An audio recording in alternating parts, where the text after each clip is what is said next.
我刚才讲我们这个佛教修行也是有这个闭关，就是要么用3分钟，用那个就是他来就介绍一下他的。Och Khenpo ber dig dela lite dina erfarenheter av din retreat, din meditation. För i buddhismen så anser man väldigt viktigt med meditation. Och prata lite om 2-3 minuter om dina erfarenheter av det. 闭关的期间怎么样？ Under din tid på retreat. Ja, okej. Förstår ni svensk-norska? Ja. Enkelt så vill jag inte prata för att Khenpo är här. Han är en stor mästare och jag är inte någon speciell person. Så translate. Jag mötte buddhism sånt på 70-talet. Det var lite sån hippie-typ. Och det har väl att göra med olika omständigheter. Att jag hade läst. Jag var intresserad av andlighet. Jag hade läst olika böcker om olika religioner. Och kanske hade de med kemiska substanser också. Att jag fick en insikt i att livet börjar inte med födseln och det slutar inte med döden. Hände någonting i mitt liv som gjorde mig fullständigt övertygad. Att sinnet finns före vi blir fött och det dör inte när kroppen dör. Så kom jag in i buddhismen. Och jag fick snabbt hört om att det fanns något som heter 3 år och 3 månaders retreat. Och det fick jag väldigt stark önskan att gå in i. Så en vecka senare så satt jag i ett organiserat retreat med 12 eller 14 andra människor.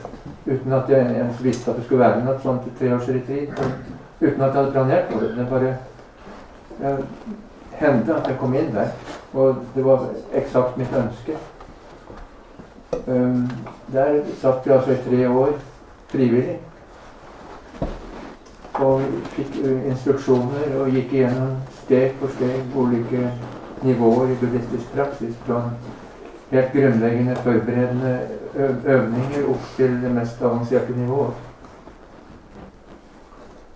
Så när jag kom ut efter 3 år så skulle man kanske tro att det är jobbigt. Att komma ut bland folk när man bara har stort sett, kanske inte pratat mycket. Det sitter och mumlat mantran. Visualiserat olika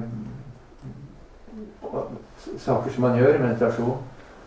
Och gjort mycket meditation som bara är helt uformell. Att man bara låter tankarna uppstå men man griper inte fatt i det. Man låter det bara gå igen.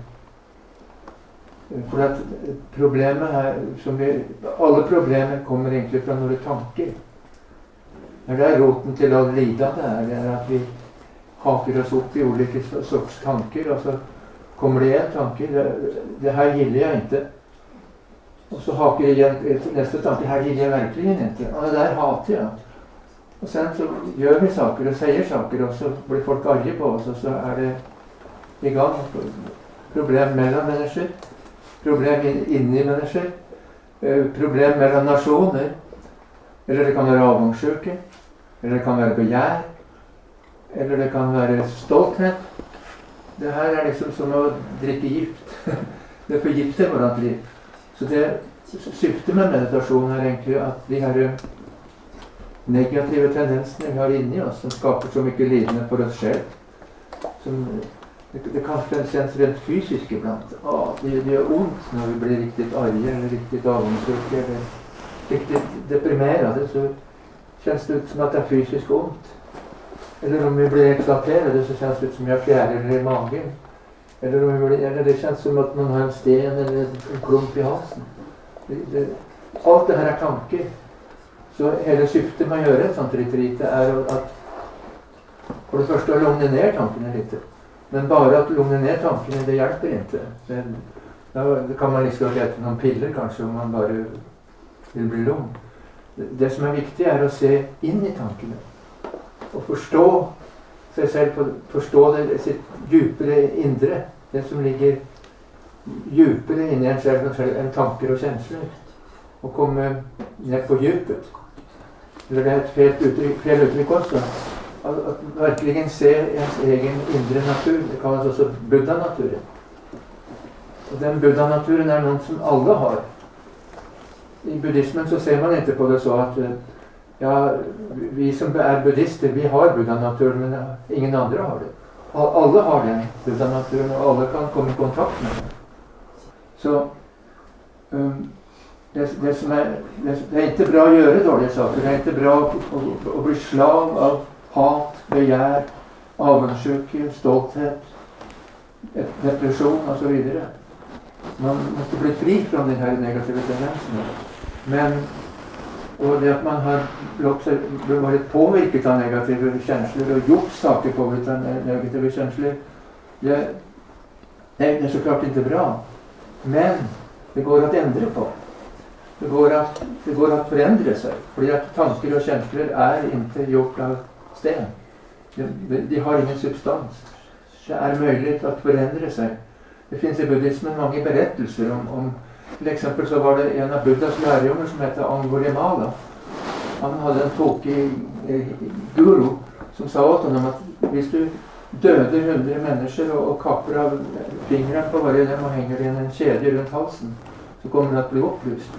Och han var på väg att döda sin 100:e person. Då mötte han Buddha som bad honom att sluta med det där. Och lärde honom att börja meditera. Och det gjorde han och han blev faktiskt upplyst. Så ingenting är omöjligt och ingenting är hugget i sten. Kunde ni förstå någonting av det du sa? Ja. Make sense? Yeah. Does it make sense? Yes. 100%. Thank you.